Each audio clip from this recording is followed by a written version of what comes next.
चलिए शुरू करते हैं न्यूज पथ का सफर। सबसे पहले ऐसी तस्वीरें जिनका जिक्र सरे रहा, तस्वीरें सुर्खियों में भी हैं और सोशल मीडिया पर भी। इनसे आपका बाखबर होना जरूरी है क्योंकि चौराहे पर इन्हीं की चर्चा है। चर्चा सीएम नीतीश कुमार के अलग अंदाज की भी है।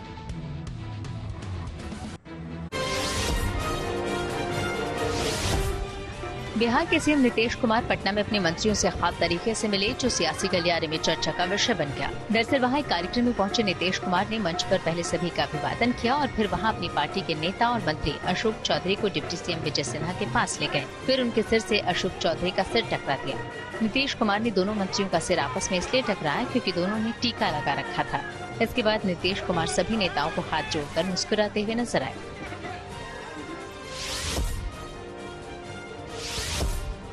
उत्तराखंड के नैनीताल में सीएम पुष्कर सिंह धामी का सुबह सैर करते समय कुछ अलग अंदाज देखने को मिला। दरअसल उन्होंने कुछ युवाओं के साथ फुटबॉल खेला, साथ ही सीएम ने हॉकी और बास्केटबॉल के गुर भी सीखे। इसके अलावा पुष्कर सिंह धामी ने वहां चाय बनाई और अपने दोस्तों के साथ बैठकर इसका लुत्फ भी उठाया।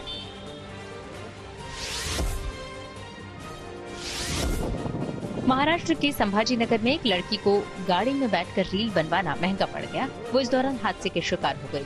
दरअसल ये लड़की अपने दोस्त के साथ सूलीभंजन स्थित दत्त मंदिर आई थी। इस मौके पर लड़की गाड़ी को रिवर्स करते हुए अपने दोस्त से रील भी बनवाने लगी, लेकिन फिर गाड़ी पीछे करते समय उसने गलती से ब्रेक की जगह एक्सीलेटर दबा दिया, जिससे वो गाड़ी समेत खाई में गिर गई। इस घटना से जुड़ा ये वीडियो भी सामने आया।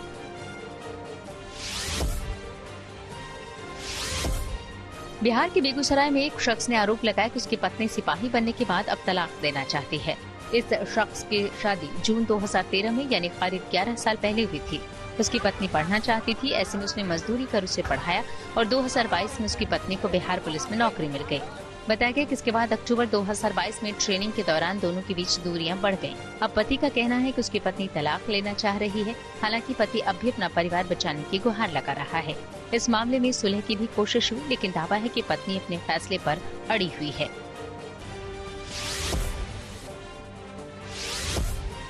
यूपी के हापुड़ में एक बुलेट पर 7 लोगों को बिठाने का मामला सामने आया, जिसके बाद पुलिस ने 9,500 रुपए का चालान कर दिया। दरअसल जब ये बाइक चल रही थी तो किसी ने इसका वीडियो बना लिया और सोशल मीडिया पर शेयर कर दिया। इसके बाद ट्रैफिक पुलिस ने यह कार्रवाई की।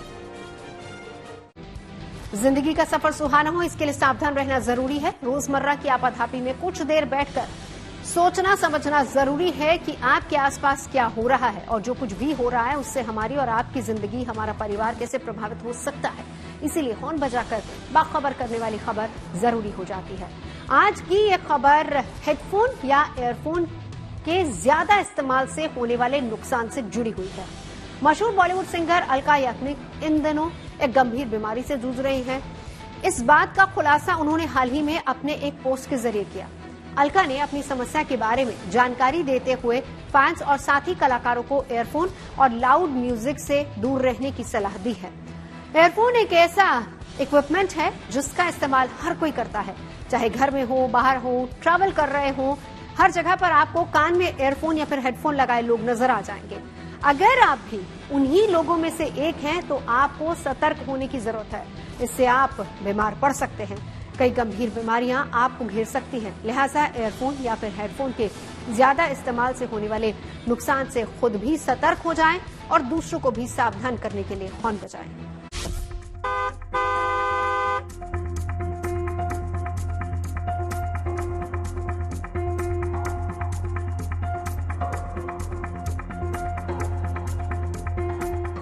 90s में बॉलीवुड के कई पॉपुलर और आइकॉनिक गानों को आवाज देने वाली प्लेबैक सिंगर अलका याग्निक एक रेयर डिसऑर्डर का शिकार हो गई हैं। अलका याग्निक ने खुद इंस्टाग्राम पर पोस्ट कर ये जानकारी दी। साथ ही फैंस, फॉलोअर्स और साथी सिंगर्स को तेज म्यूजिक से दूर रहने की सलाह भी दी। अलका ने अपने इंस्टाग्राम पर शेयर की पोस्ट में लिखा, मेरे सभी फैंस, दोस्त, फॉलोअर्स और वेल विशर्स, कुछ हफ्ते पहले फ्लाइट से उतरने पर मुझे अचानक महसूस हुआ कि मैं सुन नहीं पा रही हूँ।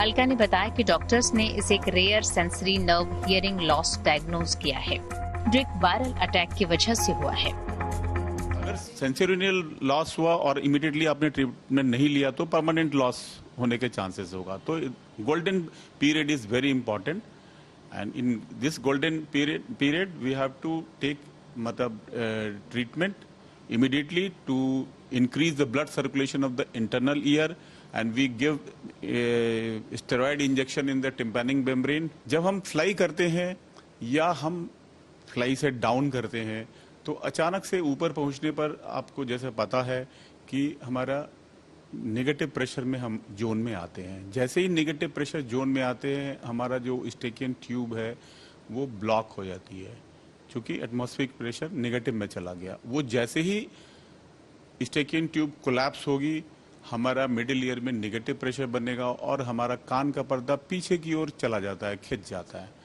तो मतलब हमें उस समय अचानक से सुनाई देना बंद हो जाएगा, कान सुन्न हो जाएगा, कानों में आवाज जिसको हम लोग मेडिकल टर्म में टिनाइटस बोलते हैं, टिनाइटस भी शुरू हो सकता है। 4 दशकों से एक्टिव अलका याग्निक सिर्फ बॉलीवुड ही नहीं बल्कि देश की सबसे पॉपुलर सिंगर्स में से एक हैं। 25 से ज्यादा भाषाओं में 21,000 से ज्यादा गाने रिकॉर्ड कर चुकी अलका याग्निक ने 2 बार नेशनल अवार्ड भी जीता है और 2022 में Guinness book of world records ने उन्हें दुनिया भर में सबसे ज्यादा स्ट्रीम किया जाने वाला आर्टिस्ट माना था। अपने पोस्ट के अंत में अलका ने लोगों को लाउड म्यूजिक न सुनने और हेडफोन्स का कम इस्तेमाल करने की सलाह दी है। ये सच है और इससे इनकार भी नहीं किया जा सकता, क्योंकि आजकल ज्यादातर लोग शहरी शोरगुल से बचने के लिए या फैशनेबल दिखने के लिए हेडफोन का इस्तेमाल करते हैं। ऑफिस की मीटिंग हो या दोस्त से बातचीत करनी हो या फिर वीडियो, मूवी और सॉन्ग सुनने के लिए ज्यादातर लोग ईयरफोन का इस्तेमाल करते हैं। ऑफिस जाना हो, कॉलेज जाना हो या किसी सफर पर निकलना हो, ऐसे समय पर हर किसी का साथी हेडफोन या ईयरफोन बन जाता है। हालांकि ये तो सच है कि हेडफोन बाहरी शोरगुल से बचा लेता है, लेकिन हेडफोन का ज्यादा इस्तेमाल कितना नुकसानदायक साबित हो सकता है ये भी जानना जरूरी है। अगर आप भी उन लोगों में से हैं जो घंटों तक हेडफोन का इस्तेमाल करते हैं तो सावधान हो जाइए, क्योंकि इसके इस्तेमाल से न केवल आपके कानों पर बुरा प्रभाव पड़ेगा बल्कि शरीर को भी कई गंभीर नुकसान झेलने पड़ सकते हैं। जानकारों की माने तो ईयरफोन को ज्यादा देर तक कानों में लगाए रहने से वाइब्रेशन से कानों की नसों पर दबाव पड़ता है। इससे नसों में सूजन आ जाती है, सेंसिटिविटी खो सकती है और व्यक्ति बहरा हो सकता है। इसको लेकर विश्व स्वास्थ्य संगठन भी चेतावनी दे चुका है कि ईयरफोन के अधिक इस्तेमाल से 2050 तक 70 करोड़ से ज्यादा लोगों के कान खराब हो सकते हैं। अब ये जानना भी जरूरी है कि ईयरफोन का ज्यादा इस्तेमाल कितना नुकसानदायक है। ईयरफोन के ज्यादा इस्तेमाल से कान में दर्द की समस्या बढ़ सकती है। इसके साथ ही कान सुन्न हो सकता है, सुनने की क्षमता पर असर पड़ सकता है, बहरेपन के साथ सिर दर्द भी हो सकता है। इसके अलावा कान में इन्फेक्शन की समस्या भी आ सकती है।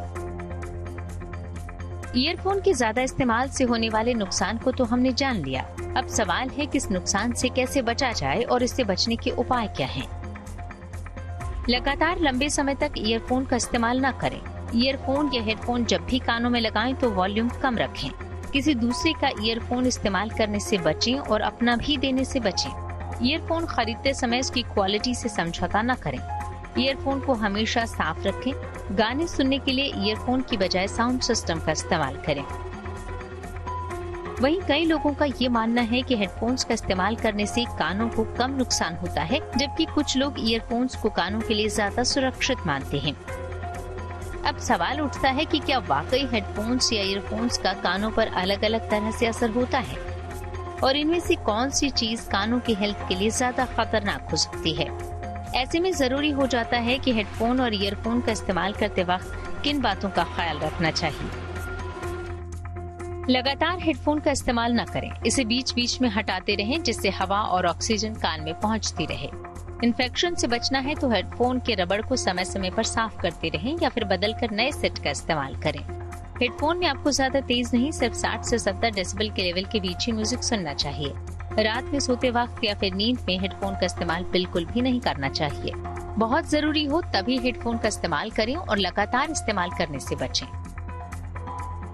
हेल्थ एक्सपर्ट्स का मानना है कि ईयरफोन या हेडफोन शरीर को नुकसान पहुंचाने के साथ साथ बुरी लत भी बन सकते हैं। एक बढ़ती हुई चिंता ये भी है कि लोग घंटों तक हेडफोन से चिपके रहते हैं, जिसके दुष्प्रभाव देखने को मिल रहे हैं।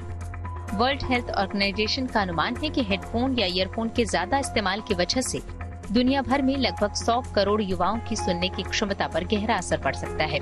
लिहाजा ईयरफोन या हेडफोन के ज्यादा इस्तेमाल से होने वाले नुकसान से खुद भी सतर्क हो जाएं और दूसरों को भी सावधान करने के लिए हॉर्न बजाएं। Bureau report, good news today. Haryana में कांग्रेस को बड़ा झटका, विधायक किरण चौधरी ने छोड़ी पार्टी। चलते न्यूज एक्सप्रेसवे पर जहां देश भर की कुछ और जरूरी खबरें मौजूद है। सुप्रीम कोर्ट ने नीट परीक्षा को रद्द करने की मांग को लेकर दाखिल याचिकाओं पर सुनवाई की। इस दौरान अदालत ने एनटीए और सरकार को नोटिस जारी किया। साथ ही सुप्रीम कोर्ट ने टिप्पणी की कि अगर सिस्टम में 0.01% भी किसी की खामी पाई गई तो उससे सख्ती से निपटा जाएगा। महाराष्ट्र कांग्रेस अध्यक्ष नाना पटोले विवादों में घिर गए। बीजेपी ने सोशल मीडिया पर एक वीडियो जारी करते हुए दावा किया कि नाना पटोले अपनी पार्टी के कार्यकर्ता से अपने पैर धुलवा रहे हैं। हालांकि इस मामले में नाना पटोले ने सफाई दी कि अकोला में उनका पैर कीचड़ में धंस गया था, इसके बाद पांव धोना पड़ा। नाना पटोले का दावा है कि कार्यकर्ता सिर्फ पानी फेंक रहा था और पैर उन्होंने खुद यानी नाना पटोले ने धोए। नाना पटोले ने कहा कि वो ऐसा कोई काम नहीं करेंगे कि किसी का अपमान हो। हिमाचल प्रदेश के सीएम सुखविंदर सिंह सुक्खू की पत्नी भी चुनाव लड़ेंगी। कांग्रेस ने देहरा विधानसभा सीट पर होने वाले उपचुनाव पर सीएम की पत्नी कमलेश ठाकुर को मैदान में उतारा है। पहले हमीरपुर और नालागढ़ सीट पर कांग्रेस ने उम्मीदवारों की घोषणा की थी। अब मंगलवार को कांग्रेस ने सीएम की पत्नी को टिकट देकर नया दांव खेला है। पश्चिम बंगाल की मुख्यमंत्री ममता बनर्जी ने बीजेपी के राज्यसभा सांसद अनंत राय महाराज से उनके आवास पर मुलाकात की। इस मुलाकात के बाद राजनीतिक गलियारों में हलचल बढ़ गई है। अनंत राय उत्तर बंगाल की राजनीति का बड़ा चेहरा है, जहां बीजेपी ने पिछले कुछ वर्षों में तेजी से पैर जमाए हैं। बिहार के मुजफ्फरपुर में कुछ लड़कियों के यौन शोषण के इल्जाम के मुख्य आरोपी तिलक प्रताप सिंह को यूपी के गोरखपुर से गिरफ्तार कर लिया गया। आरोप है कि उसने देश के कई हिस्सों में फर्जी नेटवर्किंग मार्केटिंग का जाल फैलाया था और उस कंपनी में नौकरी के नाम पर कई लड़कियों से मारपीट कर यौन शोषण करता था। बिहार के अररिया में एक पुल उद्घाटन से पहले ही ढह गया। ये पुल बकरा नदी पर बना था। इसके लिए 12 करोड़ की लागत आई थी, लेकिन पुल के 3 पिलर नदी में धंस गए, जिससे पुल गिर गया। खबरों के एक्सप्रेसवे से आगे रुख करते हैं सियासी ढाबे का, जहां पर आज की सबसे दिलचस्प खबर मौजूद है। लोकसभा स्पीकर के चुनाव को लेकर राजनीति गर्मा गई है। 26 जून को स्पीकर का चुनाव होना है। ऐसे में स्पीकर बीजेपी का कोई नेता होगा या फिर एनडीए के सहयोगी दलों का, इन दोनों सवालों को लेकर चर्चाएं चल रही हैं। क्योंकि लोकसभा चुनाव में बीजेपी को पूर्ण बहुमत नहीं मिला है, इसीलिए सहयोगी दलों को लेकर चलना उसकी मजबूरी है। ऐसे में लोकसभा स्पीकर और डिप्टी स्पीकर का पद भी बेहद अहम हो गया है। इसी मसले को सुलझाने के लिए रक्षा मंत्री राजनाथ सिंह के आवास पर आज भी बैठक हुई, जबकि डिप्टी स्पीकर पद पर इंडिया गठबंधन अपना दावा ठोक रहा है और विपक्षी दल पहले से ही कहते आ रहे हैं कि एनडीए की मौजूदा सरकार स्थिर नहीं है, लिहाजा भविष्य में कुछ भी हो सकता है।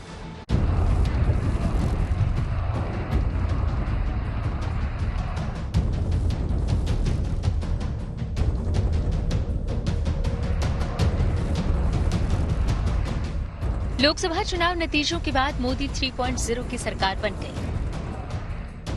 मंत्रियों ने विभागों की कमान संभाल ली और अब स्पीकर पद पर एनडीए और इंडिया ब्लॉक के बीच संग्राम छिड़ा हुआ है। लोकसभा स्पीकर पद के लिए 26 जून को होने वाले चुनाव को लेकर आम सहमति बनाने की कवायद चल रही है।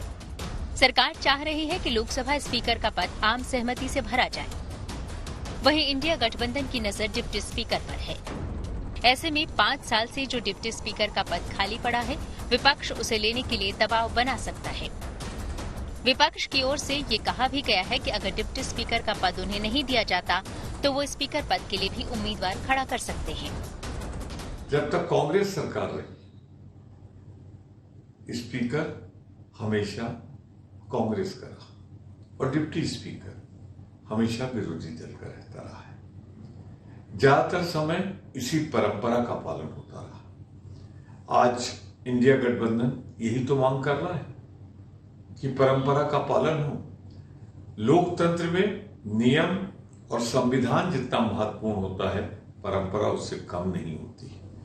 तो हमारी ये मांग उचित है कि स्पीकर सत्तारूढ़ दल का रहे और विपक्ष का उपाध्यक्ष पद रहे। अगर इसका पालन नहीं करते तो मोदी जी आप लोकतंत्र की भावनाओं को आघात पहुंचाएंगे, उसकी आत्मा की हत्या करेंगे। तो जो इंडी गठबंधन की जो मांग है या जो उनके बयान हैं वो आपत्तिजनक है।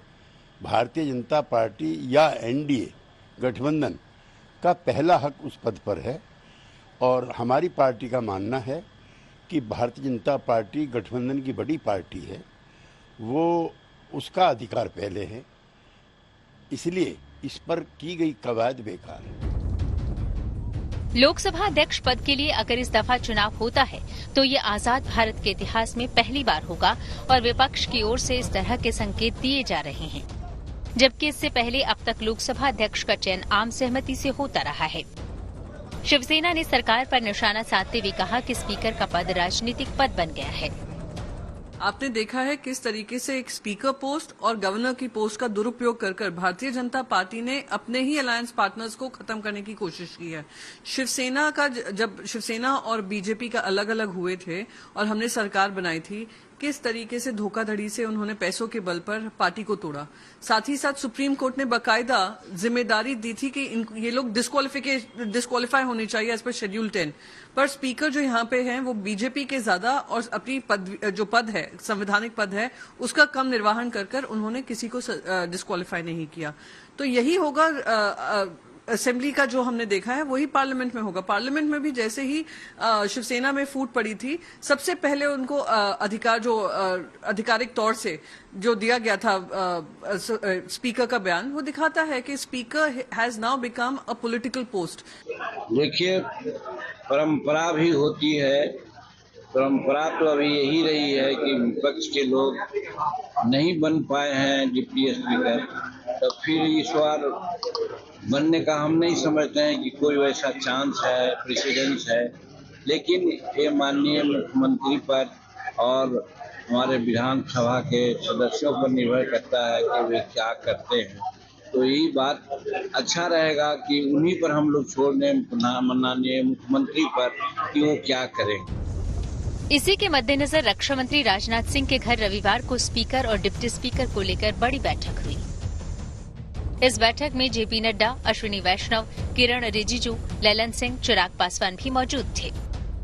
वहीं विपक्ष का सारा दारोमदार जेडीयू और टीडीपी पर आकर टिक गया है, जबकि जेडीयू ने साफ कर दिया है कि एनडीए गठबंधन में सबसे बड़ी पार्टी होने के नाते बीजेपी को स्पीकर पद मिलना चाहिए, जबकि विपक्षी गठबंधन इंडिया बीजेपी की सहयोगी टीडीपी पर दबाव बना रहा है कि वो स्पीकर पद पर अपनी दावेदारी पेश करे।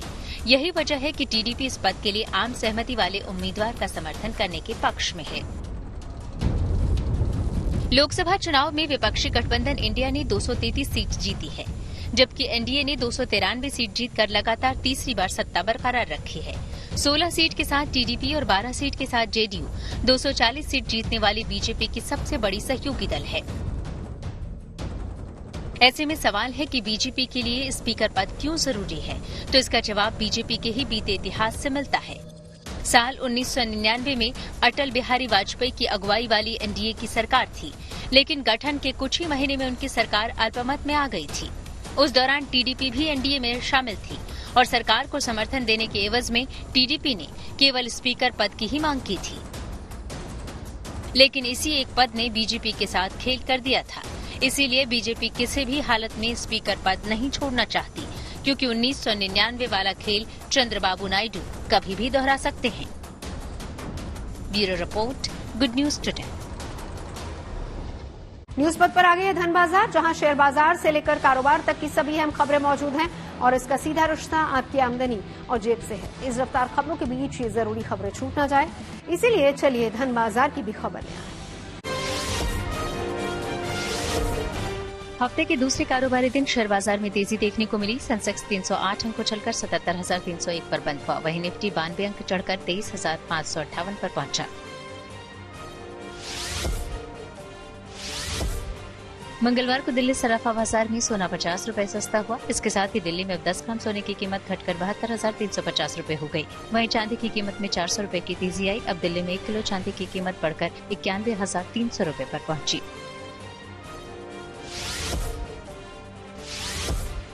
फ्रांस की कार निर्माता कंपनी सिट्रॉन ने अपनी popular SUV car C3 Aircross के धोनी एडिशन को भारतीय बाजार में लॉन्च कर दिया। फिलहाल कंपनी ने इसके केवल 100 यूनिट को ही बाजार में बिक्री के लिए उतारा है। इसकी शुरुआती कीमत 11,82,000 रूपए रखी गई है।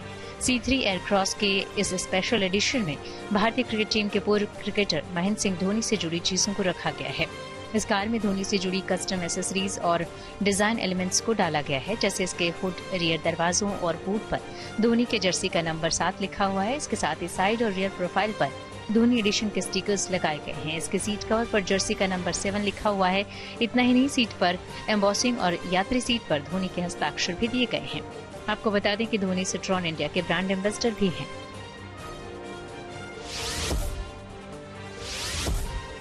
जापान की बाइक कंपनी कावासाकी ने भारतीय बाजार में अपनी पॉपुलर बाइक निंजा 300 का नया मॉडल लॉन्च किया। मीडिया रिपोर्ट्स के मुताबिक ये पूरी तरह से भारत में बना है। इससे पहले ये बाइक विदेश में बनकर भारत में बिक्री के लिए आती थी। कंपनी ने इस बार इस बाइक में 2 नए कलर ऑप्शन जोड़े हैं। इसके अलावा इस बाइक में और कोई खास बदलाव नहीं किया गया है।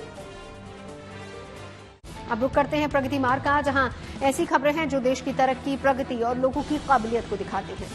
आपने ड्राइवरलेस यानी कि बिना ड्राइवर वाली कार का चर्चा बहुत सुना होगा, लेकिन ऐसी साइकिल जो खुद चल जाती है, यानी कि इसे चलाने के लिए किसी को पेडल नहीं मारना पड़ता, ये आपने सुना है। राजस्थान के दौसा जिले में एक नौजवान ने ऐसी ही एक अनूठी साइकिल बनाई है।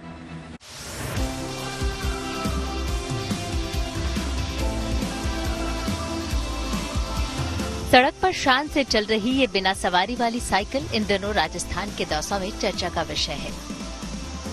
हो भी क्यों ना, अनोखी बात तो है ही। तो चलिए आप भी जान लीजिए इस अनूठी साइकिल की कहानी। इसे बनाया है यहाँ के कानापुरा गांव के रहने वाले फतेहलाल मीणा ने, जिन्होंने अपनी पॉकेट मनी बचा बचा कर और दोस्तों से पैसे उधार लेकर यह आविष्कार किया है। बिना ड्राइवर वाली यह साइकिल रिमोट से कंट्रोल होती है। 50 किलो तक वजन ढो सकती है और करीब 1 से 1.5 किलोमीटर तक का सफर ऐसे ही तय कर सकती है। हालांकि इसकी क्षमता बढ़ाने की भी गुंजाइश है। मतलब इसे थोड़ा और इम्प्रूव किया जाए तो ये 15 से 30 किलोमीटर तक भी जा सकती है।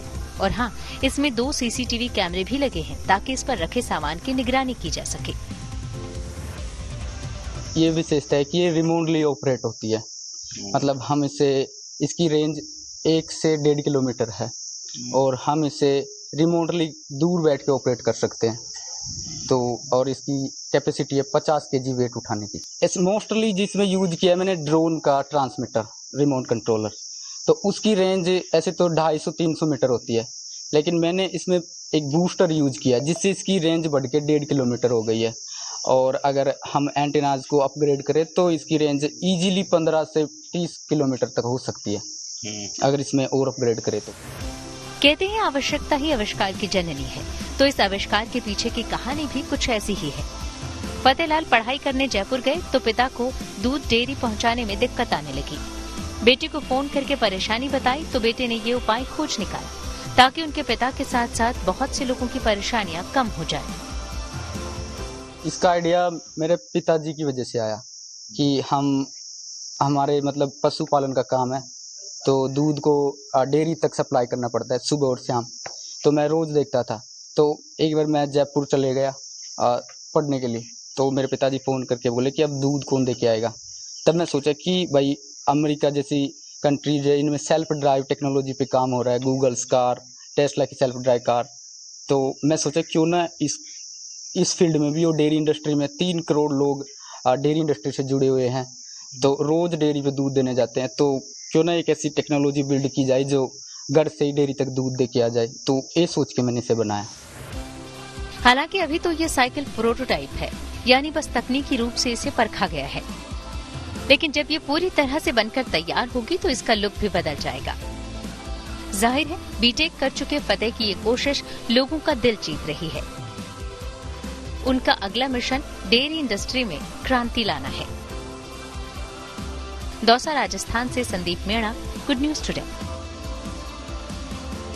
न्यूज पथ के सफर में अब सोशल अड्डा का रुख करते हैं, जहां आज की बात होगी अग्निवीर योजना की, जिस पर अब सरकार बदलाव के मूड में नजर आ रही है।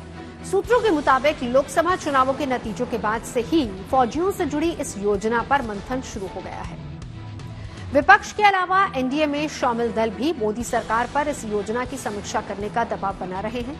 बताया जा रहा है कि लोकसभा चुनाव में बीजेपी को खास तौर पर यूपी में झटका लगने की एक बड़ी वजह अग्निवीर योजना को लेकर युवाओं में नाराजगी रही है। फौजियों की फैक्ट्री रहे ग्रेटर नोएडा के साठा चौरासी इलाके में हमारे सहयोगी अभिषेक आनंद अग्निवीर स्कीम में सुधार को लेकर लोगों से बात करने पहुंचे और उनकी राय जानी। ज्यादातर लोग चाहते हैं कि अग्निवीर योजना को वापस लिया जाए। फौजियों की धरती साठा चौरासी गांव में एक बार फिर से हम लोग आए हैं। अग्निवीर स्कीम इलेक्शन से पहले एक मुद्दा बनी थी और इलेक्शन में भाजपा की उत्तर प्रदेश में घटी हुई सीटों के बाद ये चर्चा शुरू हो गई कि इस स्कीम में बदलाव होंगे। कैसे बदलाव होंगे, क्या बदलाव होंगे और इस बदलाव का जो अग्निवीर के एस्पिरेंट्स हैं, जो आर्मी में जाने के इच्छुक लोग हैं, उन पर क्या असर पड़ेगा ये जानने के लिए हम यहाँ पहुंचे हैं। बिसाड़ा गांव है, 60 और 84 गांवों को मिलाकर के साठा 84 इलाका बना है। उत्तर भारत की फौजियों की फैक्ट्री कहलाता है। लेकिन इस वक्त क्या स्थिति है, ये तमाम लोग जो हैं ये वही हैं जो सुबह शाम दौड़ लगाया करते थे, लेकिन अब स्थिति बदल गई है। सबसे पहले पूर्व फौजी हैं, उनसे बात करते हैं। क्या नाम है साहब आपका? मेरा नाम है जी हवलदार मूलचंद। मूलचंद जी, आप जब सेना में भर्ती हुए थे तो तमाम जो साठा 84 के लोग भर्ती होते हैं वैसे ही हुए थे। पूरी जिंदगी आपने सेना में सेवा दी। अब जो बच्चे नए आ रहे हैं, आपके मुताबिक क्या वही जुनून है सेना में भर्ती होने का? नहीं जी, अब जुनून खत्म हो गया बच्चों का। पहले बच्चे जब हम निकले किधर भी घूमने तो दौड़ते भागते मेहनत करते नजर आ गए। अब बच्चों का टूट चुका दिल। वे कहते हैं जी हम गरीब लोग वर्ग जाओ इसमें, तो अब वे कहते हम करेंगे क्या 4 साल में। अब कहीं जाओ, पहले तो 50 बच्चे घूमते मिले, दौड़ लगाते मेहनत करते, अब 1 या 2 बच्चे मेहनत करता है। अब बच्चों में कमजोरी भी आती जा रही है। पहले नशे का नहीं शौक था एक, अब धीरे धीरे नशे की तरफ चलते जा रहे हैं, क्योंकि तो उनका जो उद्देश्य था वो खत्म होता जा रहा। कितने साल से आप तैयारी कर रहे हैं, क्या उम्र हो गई आपकी? मेरी अब 23। अच्छा, 5 साल से तैयारी कर। फिर क्या हुआ अग्निवीर के? अग्निवीर मतलब कोरोना के बाद इन्होंने 4 साल की कर दी। 4 साल के बाद जब हमारा 4 साल की अग्निवीर हुई, उसके बाद हमारा मन कतई टूट गया तैयारी के लिए। हमने तैयारी छोड़ दी। 4 साल में क्या करेंगे तैयारी करके? हमारा मन नहीं है तैयारी के लिए। या तो फौज पहले जैसी हो तो अच्छा, अब कोई फायदा नहीं है फौज के लिए। वैसे कोई फैक्ट्री में भी 4 साल में तो इससे ज्यादा हमें सिक्योरिटी मिल जाएगी। हम गांव से हैं, सिक्योरिटी के लिए और अपना एक नाम के लिए फौज में जाते थे, अब वो ही नहीं रहा, तो इसमें जाने का क्या फायदा? सरकार को जैसे पहले फौज चलती उसी प्रकार से 15 या 16 साल की नौकरी करनी चाहिए। 4 साल की नौकरी करके इन्होंने बिल्कुल युवाओं का मन मार दिया है, क्योंकि इसमें ना तो शहीद का दर्जा दिया जाए, ना कैंटीन की कोई सुविधा है, ना पेंशन की कोई सुविधा है। और मेन बात यह 4 साल बाद युवा जाएगा कहाँ? वो 4 साल 10-15 लाख रुपए लेके उस पैसे से क्या करेगा? इन्होंने इस तरह से कर दिया। पहले हमारे जो युवा वर्ग था इतना सड़क पे दौड़ता था, बहुत ज्यादा तैयारी करता था, लेकिन अब हमारा युवा वर्ग सड़क पे कोई नहीं दिखाई देता। करेगा क्या? जो इनके पीक टाइम है युवा वर्ग का, जो एज है जवानी की, उन्हें तो फौज ले लेती है। 4 साल बेकार हो जाते हैं। यहाँ करना वो किसी प्राइवेट कंपनी में काम करने के रहते हैं। अगर किसी प्राइवेट कंपनी में लगातार वो 4 वर्ष काम करें तो उनकी सैलरी इंक्रीज होगा तो वैसे ही 25-30 हजार रुपए हो जाएगी। तो वो क्यों 4 साल वहां अपने बिगाड़े? देखिए, जो क्षत्रिय समाज है वो हमेशा रण में अच्छा लगता है, और कहीं ना कहीं हमारे जो युवा हैं वो सेना में लड़ने के लिए देश सेवा के प्रेम से जाते हैं। और आज जो सरकार ने ये किया है अग्निपथ योजना को लागू करके, कहीं ना कहीं क्षत्रिय समाज को सेना से बिल्कुल अलग कर दिया है। हमारे गांव से हर भर्ती में कम से कम 4 या 5 लड़के जाते थे, उसमें से 2 या 3 मतलब निकल जाते थे, मतलब 1-2 जने हर भर्ती में जाते थे। और जब से ये 4 साल की हुई है उसके बाद से लगभग अब 1 लड़का हुआ है सिर्फ भर्ती, जब से 4 साल की हुई है हमारे, और सब दौड़ना बंद ही कर दिया लगभग सब ने। इस तरीके के जो गांव होते हैं जहां पर जो पहला जो चॉइस होता है वो आर्मी में जाना होता है, उस पूरे गांव की इकोनॉमी उस शख्स के ऊपर डिपेंड करती है जो आर्मी में भर्ती होता है। नाक की लड़ाई है इसमें सबसे बड़ी बात यह है कि फ्यूचर की लड़ाई है। अगर फ्यूचर सिक्योर नहीं है और अगर सरकार चाह रही है कि अग्निवीर में कुछ सुधार किया जाए, तो ये तमाम लोग जो हैं वो यही कहना चाह रहे हैं कि सुधार बहुत जरूरी है। यही नहीं, जो पूरी जो स्कीम है उसको पुराने ढर्रे पर ला करके और वापस से सेना में भर्ती परमानेंट करने की मांग कर रहे हैं। कैमरा पर्सन पवन के साथ अभिषेक आनंद, ग्रेटर नोएडा। गूगल की यूजर्स को बड़ी सौगात। टेक्नोलॉजी से जुड़ी ऐसी हर एक खबर को जानने और समझने के लिए आपके लिए चलते हैं डिजिटल गली। सोशल मीडिया प्लेटफॉर्म एक्स ने बड़ी कार्रवाई की। उसने भारत में 2 लाख से ज्यादा अकाउंट बैन कर दिए। ये कार्रवाई 26 अप्रैल से 25 मई के बीच की गई। इन अकाउंट्स पर कंपनी की पॉलिसी का उल्लंघन करने का आरोप लगा। बताया गया कि 967 अकाउंट्स को आतंकवाद के प्रचार प्रसार की वजह से बैन किया गया। टेस्ला और स्पेस एक्स कंपनी के मालिक इलॉन मस्क एक बार फिर दुनिया के सबसे अमीर इंसान बन गए। उन्होंने अमेज़न के जेफ बेजोस को पीछे छोड़ा। पिछले 24 घंटों में मस्क की नेटवर्थ में काफी उछाल आया। अब उनकी नेटवर्थ 210 अरब डॉलर हो गई। वहीं जेफ बेजोस की नेटवर्थ 207 अरब डॉलर है। गूगल ने अपने यूजर्स को एक बड़ी सौगात दी। दरअसल उसने अपना आर्टिफिशियल इंटेलिजेंस टूल जेमिनी का नया ऐप भारत में लॉन्च कर दिया। इसमें हिंदी, उर्दू और गुजराती समेत 9 भारतीय भाषाओं में सपोर्ट मिलेगा। इस ऐप के जरिए आप टाइप कर या बोलकर और इमेज के जरिए भी अपने सवालों के जवाब पाए जा सकते हैं। थाईलैंड के पूर्व प्रधानमंत्री थाकसिन शिनवात्रा रिहा। चलते न्यूज एक्सप्रेसवे पर, जहां देश और दुनिया की ऐसी कई और जरूरी खबरें मौजूद हैं। प्रधानमंत्री नरेंद्र मोदी तीसरी बार देश के कमान संभालने के बाद पहली बार अपने संसदीय क्षेत्र वाराणसी पहुंचे। इस दौरान उन्होंने वहां से 20,000 करोड़ रुपए की किसान सम्मान निधि ट्रांसफर की और स्वयं सहायता समूह की 30,000 कृषि सखियों को प्रमाण पत्र भी सौंपे। अपने दौरे में पीएम ने काशी विश्वनाथ मंदिर में दर्शन भी किए। इसके अलावा वो दशाश्वमेध घाट पर गंगा आरती में भी शामिल हुए।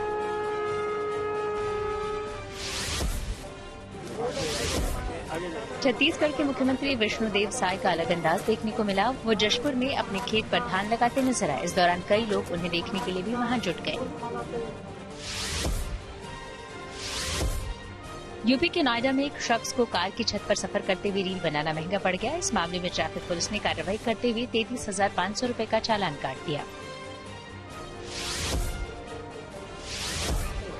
हिमाचल प्रदेश के धर्मशाला पहुंचे अमेरिकी प्रतिनिधिमंडल की दलाई लामा से मुलाकात को लेकर चीन ने आपत्ति जताई। चीन ने अमेरिका से कहा कि वो बाहरी दुनिया को गलत संदेश भेजने से परहेज करे। इस प्रतिनिधिमंडल में अमेरिकी संसद की पूर्व स्पीकर नैन्सी पेलोसी भी शामिल हैं। न्यूज पथ में मेरे यानी नवजोत रंधावा के साथ अभी के लिए बस इतना ही। देश और दुनिया की तमाम अच्छी खबरों के लिए आप देखते रहिए गुड न्यूज टुडे।